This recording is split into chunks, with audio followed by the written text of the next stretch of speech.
로마서 5장 17절부터 21절 말씀입니다. 한 사람의 범죄를 인하여 사망이 그 한 사람으로 말미암아 왕노릇하였은지 더욱 은혜와 의의 선물을 넘치게 받는 자들이 한 분 예수 그리스도로 말미암아 생명 안에서 왕노릇하리로다. 그런즉 한 범죄로 많은 사람이 정죄에 이른 것 같이 의의 한 행동으로 말미암아 많은 사람이 의롭다 하심을 받아 생명에 이르렀느니라.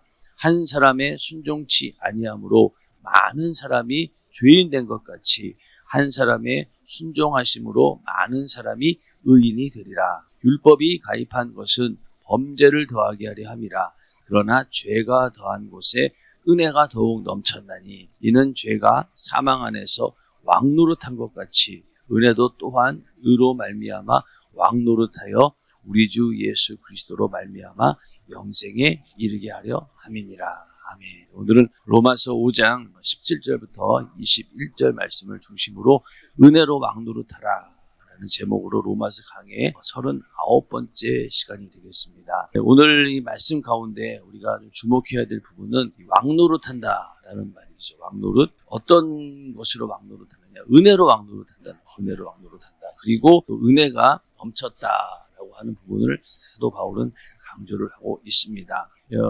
지난 시간에도 이어서 한 사람, 아담으로 인한 죄로 인해서 모든 인류가 다 죄로 인해서 멸망하게 되었지만은 그러나 또 한 사람, 예수 그리스도로 인해서 모든 인류가 구원받게 되었다. 한 사람은 아담이었고 또 다른 한 사람은 바로 예수 그리스도를 말하고 있습니다. 오늘 읽으신 본문 가운데도 한 사람의 범죄를 인하여 사망이 왔고, 그렇고 또 한 분 예수로 말미암아 생명 안에서 왕노릇한다. 이러면 계속 이제 비교하면서 그런 얘기가 나오는데, 은혜라고 하는 말이 우리가 굉장히 많이 사용하는 말이죠.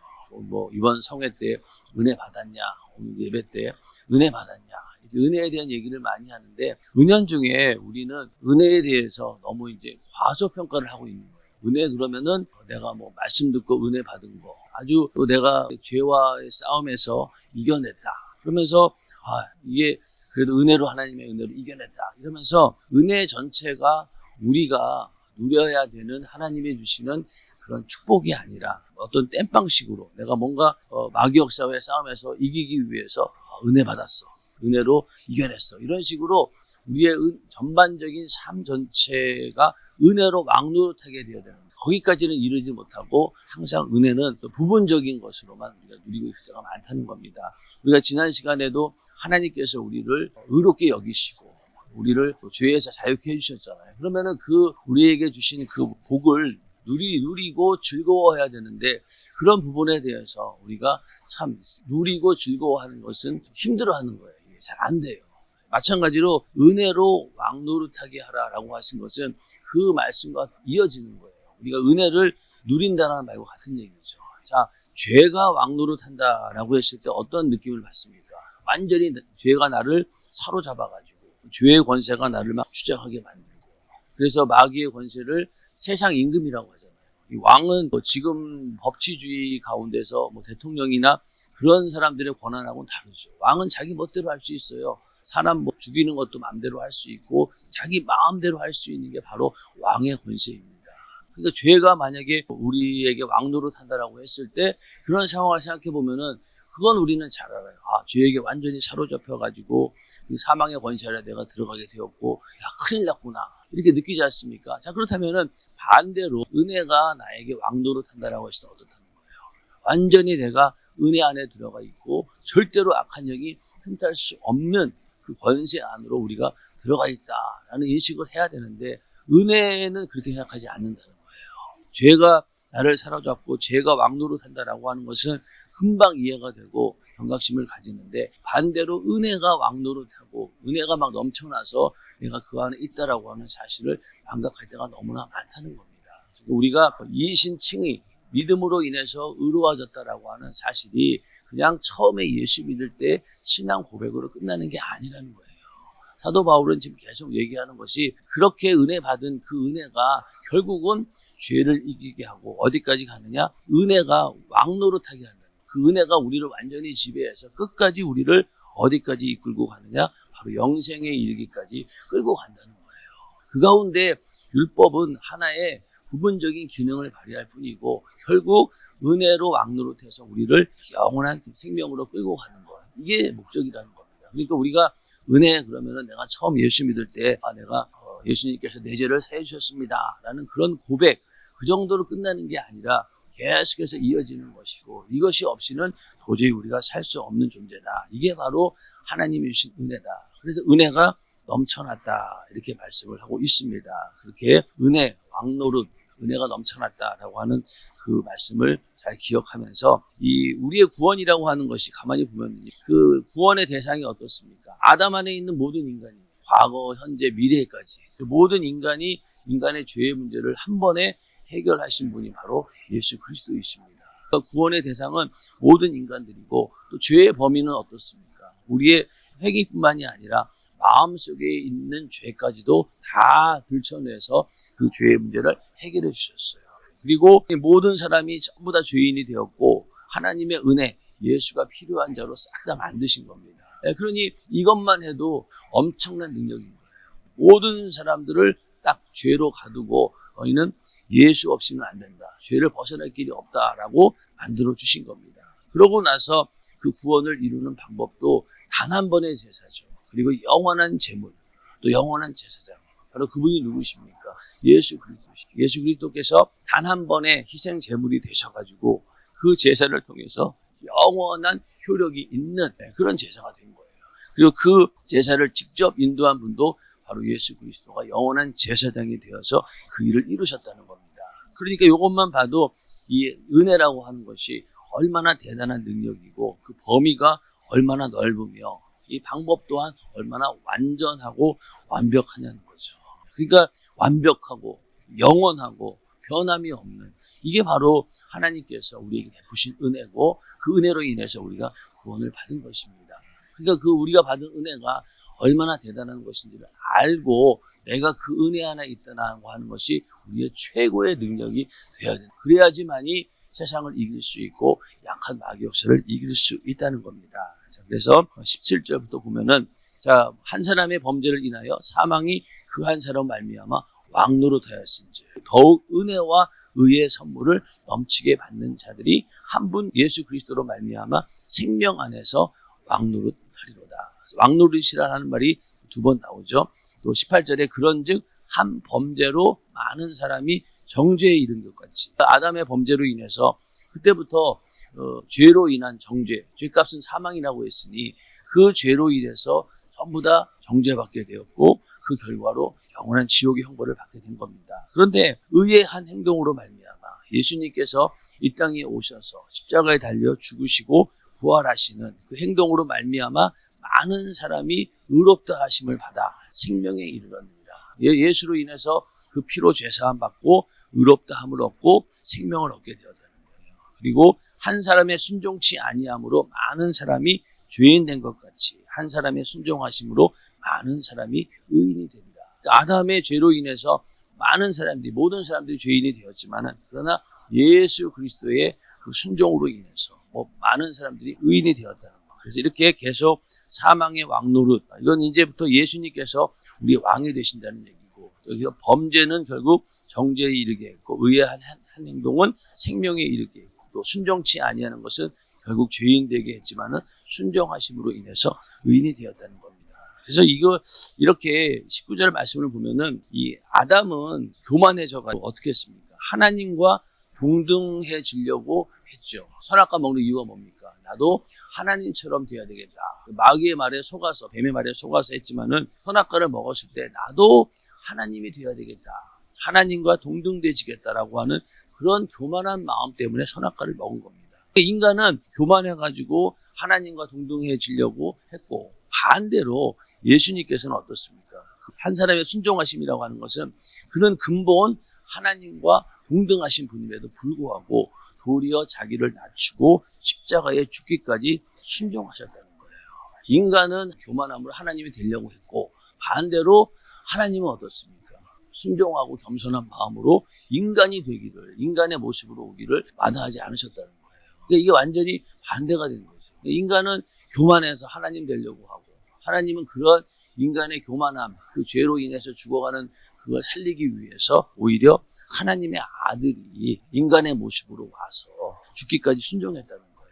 그러니까 인간이 얼마나 무지하고 참 말도 안 되는 죄를 짓고 있다라는 것을, 그래서 한 사람의 순종치 아니함은, 이건 바로 나도 하나님처럼 돼야 되겠다라고 하는 그런 교만의 극치였다면, 한 사람의 순종하심은 하나님의 아들이 육신을 입고 이 땅에 오셨다.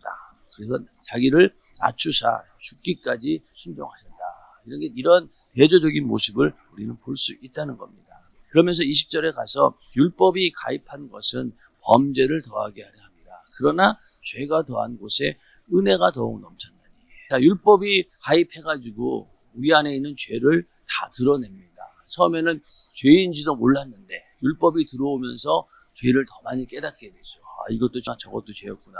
오히려 죄가 더 많아졌어요. 모를 때는 그냥 모르고 넘어갔는데 하나님 말씀을 알면 알수록 죄는 점점 늘어납니다. 자, 그러면은 죄가 점점 늘어나고 범죄가 더하여지면은 결국 우리가 죽을 일만 남았는데, 오늘 말씀처럼 그러나 죄가 더한 곳에 은혜가 더욱 넘쳤다는 거예요. 이 얘기는 뭐냐면은 죄가 더해짐에 따라 은혜가 더 넘쳐가지고 결국 그 죄를 다 삼켜버린다는 얘기입니다. 자, 하나님께서 이렇게 율법을 통해서 우리의 죄를 다 지적해주고 다 찾아내는 이유가 뭡니까? 은혜를 주기 위해서, 예수의 생명으로 네가 살 수 있는 길이 여기 있다라고 계속 더 알려주시는 거예요. 그러니 이 율법이 가입해가지고 범죄를 계속 더하면은요, 꼼짝없이 모든 사람들이 다 죄인일 수밖에 없는 거예요. 바리새인도 봅시다.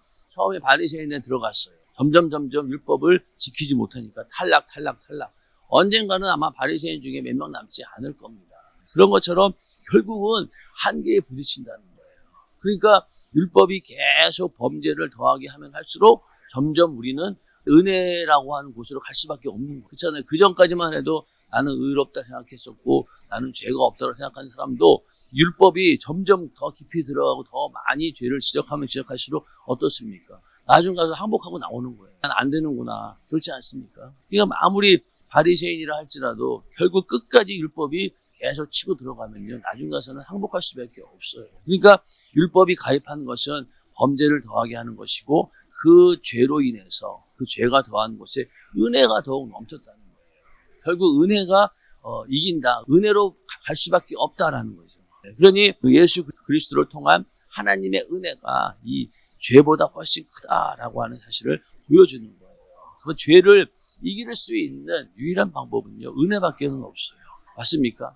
우리가 죄에 대처해가지고 설 수 있는 것도 은혜밖에 없는 거예요. 그러니까 은혜라는 게 뭔가 죄 사함의 은혜잖아요.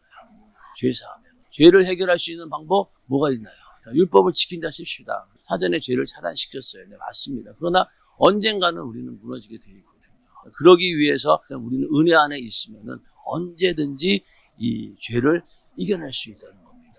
그래서 은혜의 힘이 막강하다. 은혜가 넘쳐난다라고 하는 이야기를 20절에도 했지만 17절에도 더욱 은혜와 의의 선물을 넘치게 받은 자들이, 이러면서 은혜가 넘친다라고 하는 말은 뭡니까?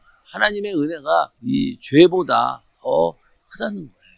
그걸 다 삼켜버릴 만큼 풍성하게 우리에게 은혜를 주셨다는 겁니다. 그래서 에베소서 1장 7절에도 우리가 그리스도 안에서 그의 은혜의 풍성함을 따라 그의 피로 말미암아 구속 곧 죄사함을 받았으니, 은혜가 풍성했다는 거예요. 그래서 그 피로 말미암아 우리의 죄사함을 받는 일에 넉넉히 이겨냈다는 겁니다. 넉넉히 이겨냈다는 거예요. 그리고 또 시편 23편에 내 잔이 넘치나이다 이렇게 고백을 하고 있죠. 은혜는 항상 넘치는 거예요. 그리고 또 누가복음 5장에 보면은 베드로 보고 깊은 곳에 그물을 던지라 이렇게 예수님이 명령하시니까 그 말에 순종할 때 어땠습니까? 그물이 찢어질 정도로 많은 고기가 잡혔습니다. 그 정도로 하나님의 은혜는 넘치는 거예요. 근데 우리는 이 은혜를 너무 과소평가하는 거죠. 겨우 죄와 싸움에서 그냥 선방에서 겨우 이겼네 이 정도로 그냥 만족하는데, 하나님이 주신 은혜는 그 이상이라는 거예요. 은혜가 넘쳤기 때문에. 그리고 가나 혼인잔치에서도 돌 항아리에 물을 채우라고 했잖아요. 그랬더니만은 그 6개가 포도주가 차고 넘치도록 채워주신 거예요. 이게 바로 하나님의 역사입니다. 그렇기 때문에 죄가 아무리 우리를 사로잡으려고 하고 율법은 계속해서 우리를 죽이기 위해서 우리를 정죄하지만은 결국은 은혜가 이긴다는 거예요. 은혜가 이긴다는 거예요. 그러니까 우리는 은혜 안에 있을 때 이겨낼 수 있는 겁니다. 그래서 죄가 왕노릇하던 사람이 이제는 어떻습니까? 예수 그리스도의 은혜가 왕노릇하는 자가 된 거예요. 그러니까 우리는 완전히 소속이 바뀐 거라 생각하시면 돼요. 그럼 이 안에서 우리는 보호를 받는 겁니다. 어떤 사람이 정말로 자유가 없는 나라에서 망명해가지고 자유가 있는 나라로 왔다고 칩시다. 그러면 그때부터 어때요? 자유를 마음껏 누릴 수 있잖아요. 근데 우리는 어때? 우리는 내가 지금 이렇게 하나님의 은혜 안에 있고 또 우리가 하나님의 나라 여기 있음에도 불구하고 조금만 내가 문제가 생기거나 힘들고 어려운 일이 생기고 약간 그런 일들이 생기면 무조건 자꾸만 내 자신이 여기에 소속되어 있다는 사실을 잃어버린다는 거예요. 하나님의 은혜 안에 있다는 사실을 자꾸 잃어버리고 불안해하고 또 자꾸만 예전 나라, 마귀에게 속한 나라로 자꾸만 가려고 이러고 있는 거예요. 그럴 필요가 없다는 거예요. 우리는 끝까지 이 은혜 안에 서 있어야 됩니다. 이거 여기서 떠나면요 그냥 끝장이에요. 끝장이에요. 그러니까 우리가 성령 충만한 이유도 그렇고 어떻게든 하나님 말씀대로 하려고 하는 이유도 이 은혜 안에 머물러 있으려고 하는 거잖아요. 결국 여기 안에 있지 않으면요 세상의 모든 사람은 죄 아래 있든지 아니면 은혜 아래 둘 중에 하나예요. 중간지대는 없어요. 맞습니까? 중간지대에 있어가지고 어떨 때는 여기에 속겠다가 어떨 때는 여기에 속겠다. 이거는 안 된다는 거예요. 그럴 수도 없고 반드시 한 군데에 소속이 되어 있어야 되는데 우리는 은혜 아래 있는 자이다 라는 그런 믿음을 가지고 발을 여기다 딱 붙이셔야 돼요.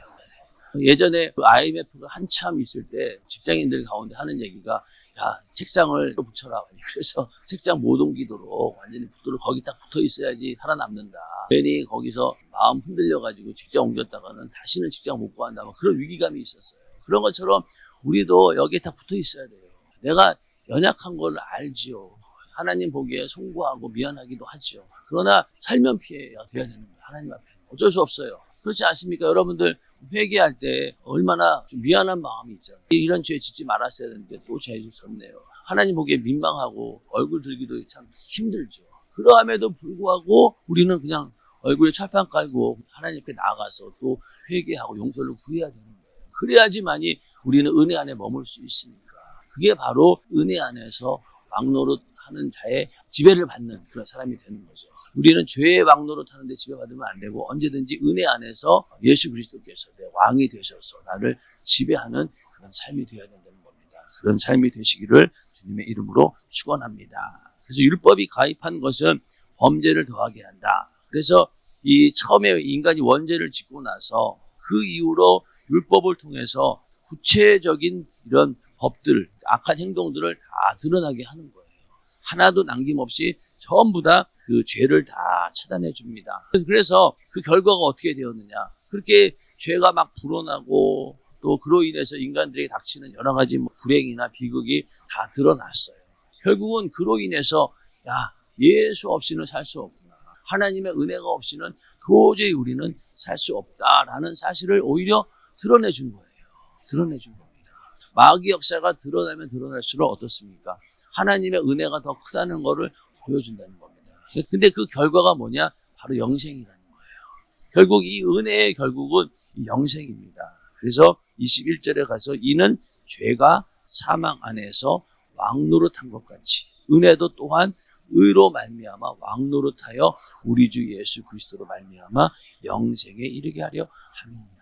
이 일을 위해서 율법이 가입해가지고 우리의 모든 죄를 다 드러내고 그렇게 해서 나는 죄인입니다 깨닫게 하고 또 예수를 믿게 하고 또 예수 믿고 나서 우리가 그 안에 은혜 안에 들어갔을 때 예수님께서 왕이 되셔서 우리를 다스릴 때 그러면 결국은 우리를 어디까지 인도하느냐? 바로 영생에 이르게 한다는 거예요. 그래서 은혜가 이 왕노릇한다라고 하는 것은 은혜가 역사한다. 죄가 우리의 생명 안에서 하나의 세력이었던 것 같이 은혜도 우리 생명 속에서 한 세력이 된 것이다. 완전히 바뀐 거죠. 그래서 은혜가 역사하는데 왕으로 역사한다. 왕으로 다스린다. 이 얘기는 은혜가 최고의 자리에 있다는 거예요. 우리는 아까도 말씀드렸지만은 내가 죄가 왕노릇한다라고 하는 것이 금방 이해가 돼요. 근데 이 은혜가 왕노릇한다는 것을 누리지 못하고 있다는 거예요. 그렇지 않습니까? 죄의 왕노릇은 큰일 났다라고 경각심을 가지는데 은혜가 왕노릇한다는 것을 경험하지 못하고 있다는 거예요. 우리는 이제는 은혜가 왕노릇해서 이 악한 영을 이기는 능력도 은혜가 왕노릇하고 있으니까 그 자리에 딱 버티고 있는데 어떻게 다른 놈들이 들어올 수 있겠냐는 거예요. 그래서 이것은 결국은 원수를 정복하는 것, 또 우리를 지켜주고 견뎌내게 하는 것이 바로 은혜다라는 말이고, 또 내 안에 그 은혜가 왕노릇할 때는요, 어떤 다른 것이 그 왕자를 대체할 수 없는 거예요. 차지할 수 없다는 거예요. 그러니까 죄를 이기는 능력이 바로 은혜 안에 있다. 그 은혜에 결국은 영생을 주기 위한 것이다. 요한복음 3장 16절에 하나님이 세상을 이처럼 사랑하사 독생자를 주셨으니 이를 저를 믿는 자마다 멸망치 않고 영생을 얻게 하려 하심이니라. 결국 이게 하나님이 우리에게 주고자 하는 가장 신령한 복이고 궁극적인 우리 신앙의 목적인 거죠. 인정하시면 아멘 하시기 바랍니다. 여기에 있는 거예요. 다 은혜 안에 있다라고 하는 것은, 은혜가 왕노릇한다라고 하는 것은 바로 영생을 얻게 하기 위한 것.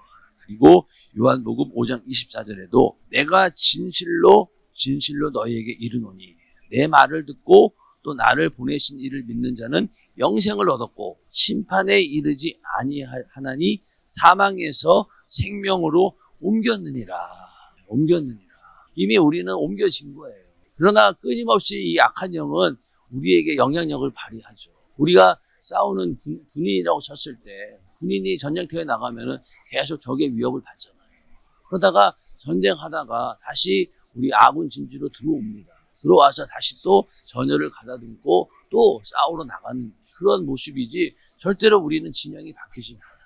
우리는 항상 예수 그리스도라고 하는 그 안에 있는 거예요. 은혜 안에. 이미 사망에서 생명으로 옮겨졌다는 거예요. 이거를 우리가 분명히 알고 그 자리에서 흔들리면 안 되는 겁니다. 흔들리면 안 돼요. 그거를 잘 명심하셔야 됩니다. 율법주의자들은요, 흔들려요. 율법을 내가 지키지 못하면요, 두려워합니다. 절망해요. 이거 어떡하지? 한계에 부딪혔을 때 당황해요. 그러나 은혜 안에 있는 자는 당황하지 않아요.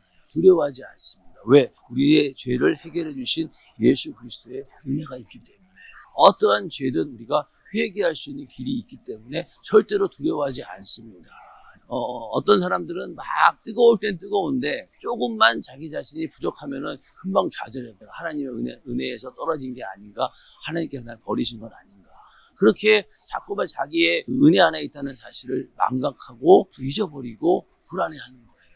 그러나 정말로 우리가 신앙이 점점 깊어지고 은혜 안에 들어가게 되면은 결국 뭐예요? 아까 말씀한 것처럼 율법이 계속 나를 정죄하고 나를 죄인임을 깨닫게 해요. 결국 가서는 나는 이게 은혜 없이는 살 수 없는 존재구나라는 것을 알게 되면은 그때부터 흔들리지 않아요. 맞습니까? 흔들리지 않아요. 그런데 아직 신앙이 연약한 사람들은 금방 흔들리는 거예요. 이런 확신이 없기 때문에. 그러나 점점 깊이 내가 하나님 안에 들어간다는 얘기는요, 내가 그만큼 더 많은 죄를 발견하고 하나님 앞에 나는 연약한 죄인이라는 사실을 더 철저하게 뼈저리게 발견했기 때문에 은혜 안에 더 깊이 들어갈 수 있는 겁니다. 인정하시면 아멘 하시기 바랍니다. 그런 믿음을 가지셔야 돼요. 그냥 신앙생활도 제대로 안 하고 말씀대로 살지도 않으면서 하나님께서 나를 은혜로 붙들어 줄 것이다 라고 하는 것은요, 어떤 면에서는 착각일 수도 있어요. 그러나 정말로 하나님 말씀대로 살려고 하고 성령 충만해서 죄 안 지으려고 바둥바둥 거리는 사람은요, 은혜 안에 있을 수밖에 없는 거예요. 왜? 그 죄가 얼마나 치명적인 것이라는 걸 알고 그 죄 때문에 하나님의 아들이 대신 죽었다라고 하는 그 은혜와 사랑을 아는 자가 어떻게 함부로 죄를 지겠냐고. 그러나 죄를 안 지으려고 해도 한계에 부딪혔을 때 당황하지 않는다는 거예요. 여기서 또 나는 은혜 받아야 되는구나. 그래서 회개하고 또 일어서는 거예요. 그럼 다음에는 또 그 죄는 이겨내는 거예요. 그러면은 그걸로 끝나느냐? 아니잖아요. 또 다른 놈이 공격합니다. 이 정도 했으면 됐다 싶은데 또 다른 게 공격을 하는 거예요. 그럼 또 그거를 또 이겨내느라고 열심히 또 기도하고 성령 충만하고 막 하다 보면은 또 이겨내요. 그럼 그걸로 끝납니까? 또 다른 게 오잖아요. 그러다 보면은 신앙이 계속 연륜이 쌓이다 보면은 점점 견고해지고 단단해지고 둥글둥글해지고, 예전에는 자존심, 감정 하나 이기지 못했던 그런 사람이 어느 순간에 다 이겨냅니다. 어지간한 일 갖고는 동요도 하지 않아요. 아이고, 하나님께서 더 큰일 하실 텐데 뭐 걱정이야.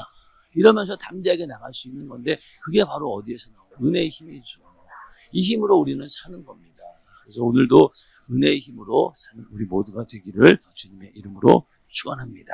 그래서 이 더욱 넘치는 은혜에서 그치지 않고, 은혜가 그냥 내가 은혜 받았다로 그치는 게 아니라 우리가 죄와 지옥의 권세를 이기고 당당하게 다스리는 그 모습까지 우리는 이어져 가야 된다는 거죠. 그래서 율법을 주시고 모든 역사를 허락하신 하나님의 목적은 은혜가 승리해서 우리를 완전히 다스리는 겁니다. 그래서 하나님의 목적은 은혜가 승리해서 왕노릇하고 결국은 영생에 이르게 하는 것. 이것이 바로 하나님께서 우리에게 주고자 하는 궁극적인 승리이고 그것은 우리의 믿음입니다. 오늘 하루도 우리가 은혜 안에 있다는 사실을 확증하고 그 은혜의 힘으로 우리에게 닥쳐진 모든 문제들을 이겨내고 또 어떻게든 우리를 이 은혜의 자리에서 끊어놓으려고 하는 약한 영과의 싸움에서 다 이겨내는 되기를 이름으로 축원합니다.